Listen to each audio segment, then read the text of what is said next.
Howdy folks, Keywii here, and welcome back to Steins Gate. Today's video should be awesome. We are just doing our damnedest to have a little fun. A time living in sci-fi sends everything, consciousness, personality, and memory. But in real life, that's probably too much data, and besides, we only analyze memory. Think of consciousness, personality, and memory as separate things. Oh god, how's that song go?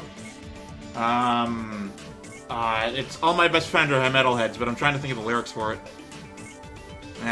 Look it up yourself. It's by Less Than Jake.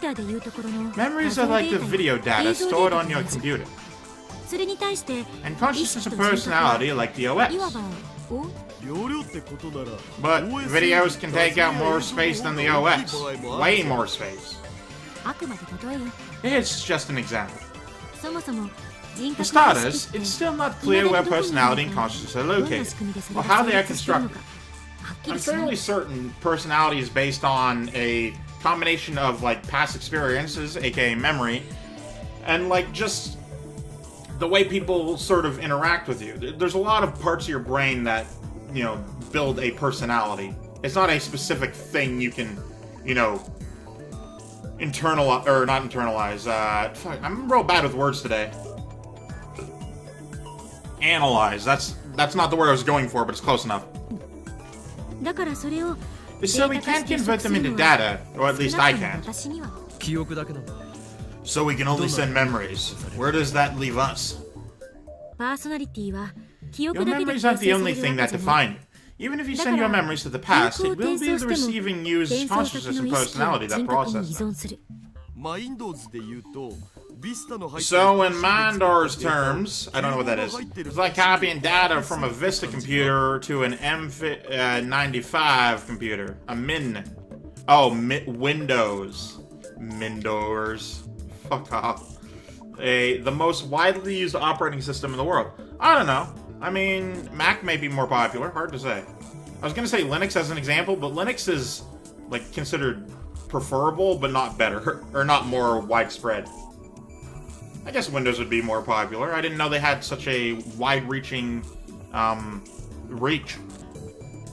The data created with the latest OS might not work on an older OS. It might cause errors. And vice versa. For example, if you send your current memories to yourself in elementary school, the gap between your memories and your body could have serious consequences. Yeah, that makes sense. Anyway, is it correct to assume that we'll be targeting ourselves in the past? Kirsu nods at my question. We're not gonna send each other into each other, you know, that would just be crazy. Just like with email, you're using cell phones as a transfer medium. To be precise, you can only leap into your own body, and if you had a cell phone at the time of reception. There was an exception in Lukiko's case where we sent an email to a pager, but that doesn't apply to time leaping. You know, basic stuff. That was me hitting my keyboard. If you try sending memories to someone else, how do I put this? There's a danger that the electrical signals might be rejected. Or, even worse, they'll be accepted, but things will be very broken. You know when you have a, like a Word document, you're trying to open a WordPad, or not WordPad specifically, but like, you have a Word document that's like, it's for a specific thing, it's written in only one thing, but you're trying to open it up in like this other one, so you get like this line of fucking broken text, at the top, and then the actual thing, and then like 7,000 pages of the same broken text. It's like that. But inside a human brain. Wouldn't want to jump into someone else's body. I mean, unless it's the body of a cute girl. Ooh, hee hee. Alright. Is that capable of non-perverted thought? Don't ooh hee hee hee me, you idiot. It just bounces off. That's fine, but I'm worried incompatible memory data might do serious damage to the recipient's psyche. Yeah. I don't think it'll do anything to the recipient. I think it'll do more to the sender, as i.e. break them completely.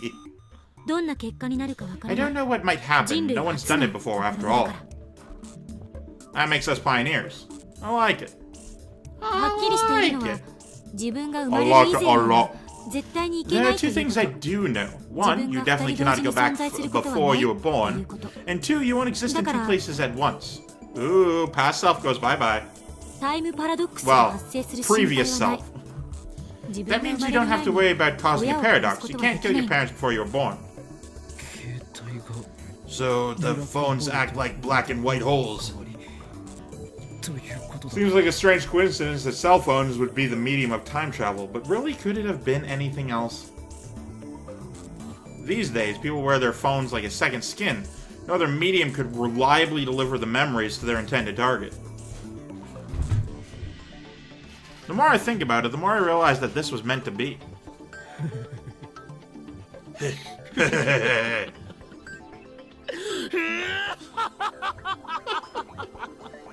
Fucking love it. Every time. Every single time. I whip out my phone and place it to my ear. Oh, I'm about to time leap. It's me. Everything is falling into place. The plan can now proceed to the final stage. Talking about Operation Vert Handy, obviously. Christina had me fooled. I never knew she was capable of this. It must have been the choice of Steins Gate that sent her here. Nah, don't worry. I have everything under control. Nothing can stop us now. El Sai Kungru. Ouch. I put away my phone and turned to Karasu, who has stepped closer to me in the effort to punch me in the face. Were you listening? Good. Commence preparations for Operation Vert Handy.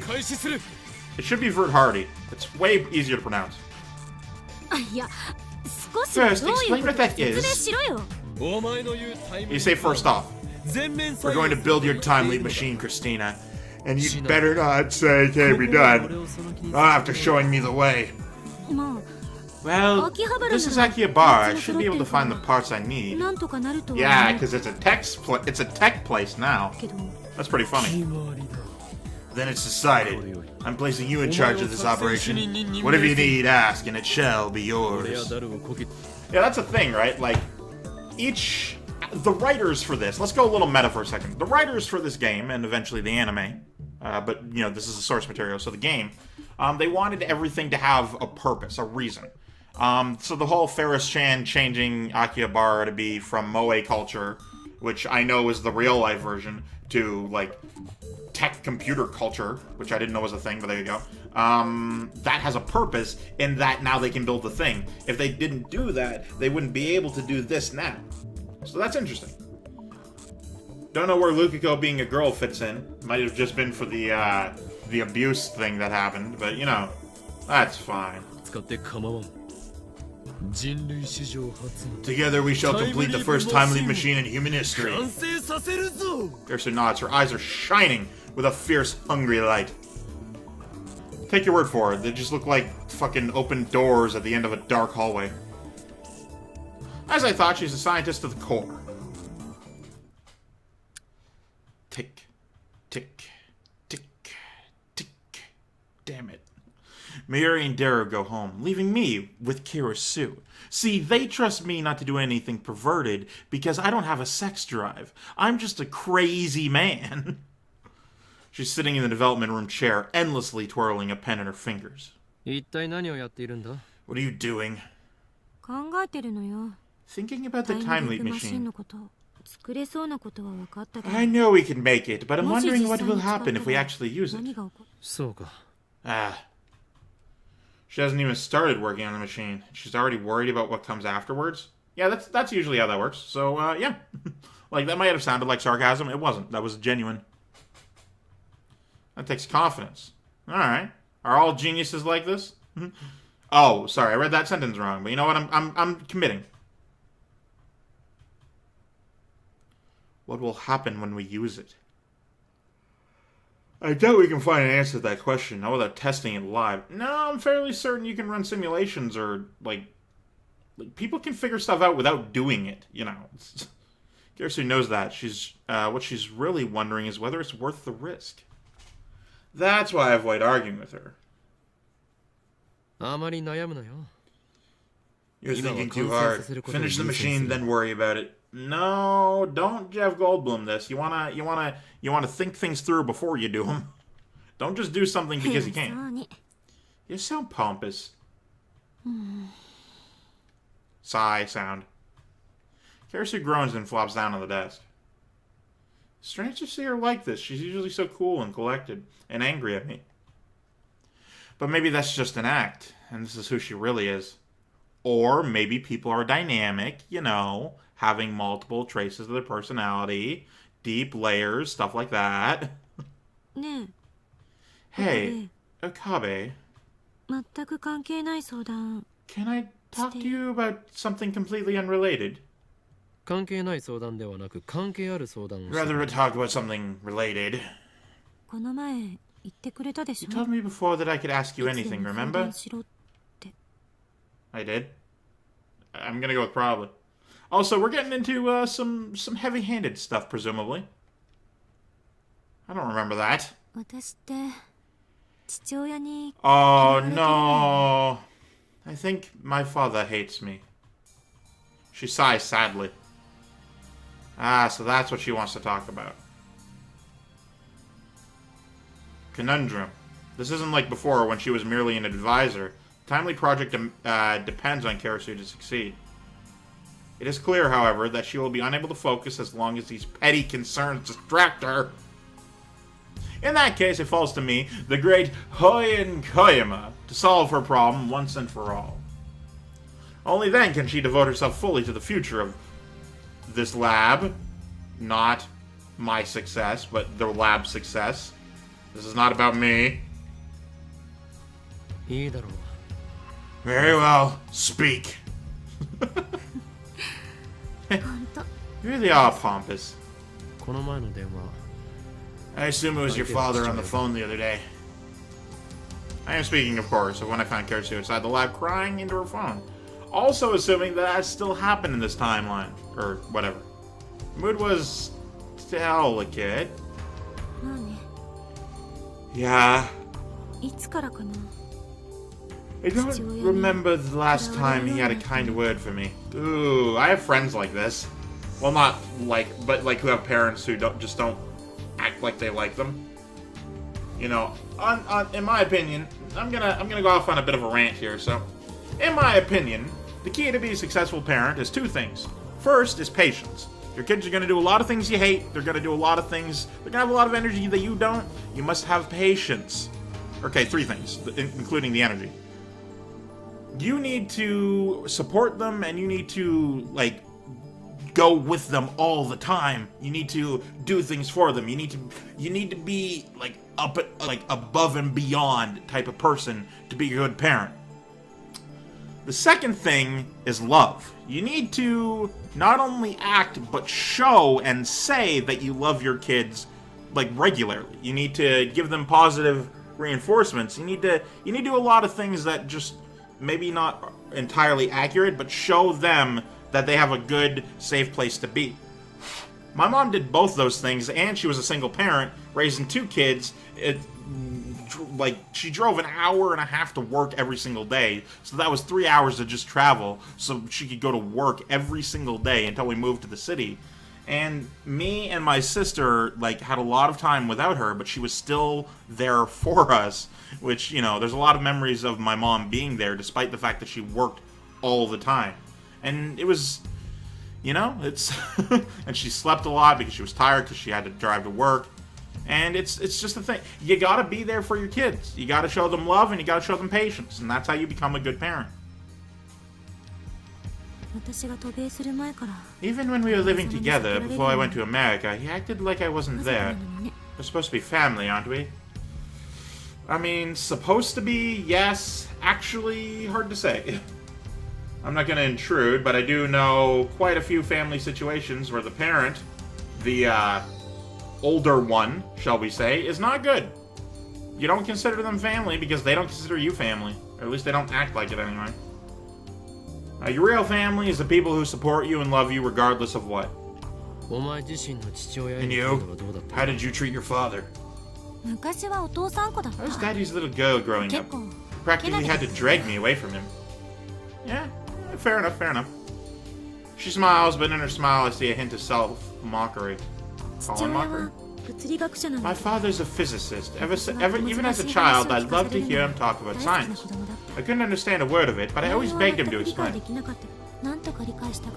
I wanted to understand his work, so I started studying physics. I must have been 5. Damn! I guess that's what makes her a genius. Or perhaps the yearning for her father's love, excuse me, was what gave birth to her genius.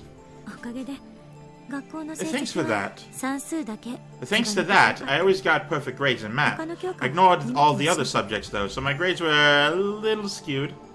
I even read my father's papers. I was a little girl trying to comprehend the theoretical physics, but I gave it everything I had. I needed to understand.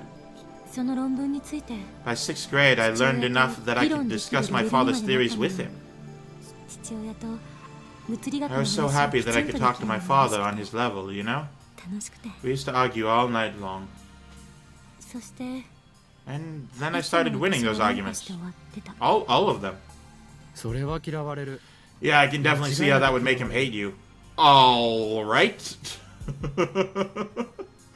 That's what we call victim blaming, asshole. No. Like, maybe you could see that, sure, that makes some amount of sense to, like, asshole people, but, like, the asshole person being her dad who would do that hypothetically in the scenario, but that's not a good enough reason. Kids can be smarter than their parents. In fact, that's kind of the whole point of raising them, so they can be better than you. That's the entire reason you do it. A tragedy fitting a girl genius.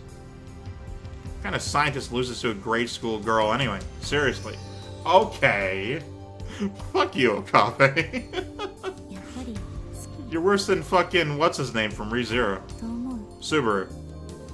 You really think that's why? Oh god, and now she believes him. I'm absolutely certain that's why. You outsmarted him, so therefore it's your fault that he hates you. Like, fuck off. I guess he did have a lot of pride. Anyway, one day he suddenly stopped talking to me altogether. Then he started fighting with my mom, and finally he stopped coming home. I really love my dad, so it was a big shock. I felt it was my fault things turned out that way. I couldn't go to school, I was so depressed. Ruining the mood, but so depressing. So depressing plan. Get it? And then my mom recommended I study abroad. So that's why she went to America. You were just too talented for your own good. Again, blaming her. Don't ever fucking do this to anyone. Good skills are nothing to ever be ashamed of, Jesus Christ. Never. Never, ever be ashamed that you're good at a thing. Like, my God. Feel ashamed that you're bad at a thing, not good at it. Like, fucking hell. So how do you feel about your father now? Like he's an asshole? I don't know. Here's who looks down. He's in Japan, right? Have you seen him at all? No, he doesn't want to see me. I mean, that's probably an assumption on your part, but that's what we were talking about on the phone. Oh, okay, never mind. I asked if we could meet, but he told me to stay away from him. Wow. Okay. What an absolute garbage human being. Your father has quite the inferiority complex. No wonder she was crying. Even for someone as strong-willed as Kirisu, it must hurt to hear that from her father. Well, if the context were different and that she didn't say that she loved her dad growing up, then I would disagree with you. But that seems to be the case, so here we go. Even if we did meet, I wouldn't know what to say. I tried to talk to him before I left, you know? I tried so hard, but he just ignored me. It hurts. Whenever I think about going to see him, I remember those things. I worry he'll ignore me again. And then I can't do anything. Oh no! Like you were getting there, but no, I hear it. You're sniffling and crying. Hey, shut the fuck up. You're bad. You suck. Just a little, okay? You want to reconcile with your father, correct? I don't know. If you didn't, then you wouldn't have confided in me. And you wouldn't be crying, would you? That has no fucking bearing on the situation. What are you talking about? She'd be Alright, so he's going off the assumption that Karasu wants to reconcile with her shitbag father. Based on the context, I know. That's why I'm calling him that. But, so he's going like, so you want to reconcile with him? She's like, I mean, I don't even know. And he's like, well, if you didn't want to reconcile with him, then you wouldn't have confided in me. Not true. She could just be venting. And then, he says, and you wouldn't be crying, which doesn't make any fucking sense. She could be upset and still not want to, like, fix the well, maybe. Hard to say. Hard to say on that one specifically. But, like, it doesn't have to be that she wants to, like, fix the situation. Maybe she just wants to be done with it. Put it in the past behind her. That would be something. And sometimes you gotta cry. You gotta cry and let those feelings out. There's nothing wrong with crying. Everyone says you don't cry. It's just like, why not? Things suck. Let me cry. But that'll have to be for this one. Thank you guys so much for watching. I, of course, am Keywii. You've been great tuning yourself. A delightful day. Goodbye.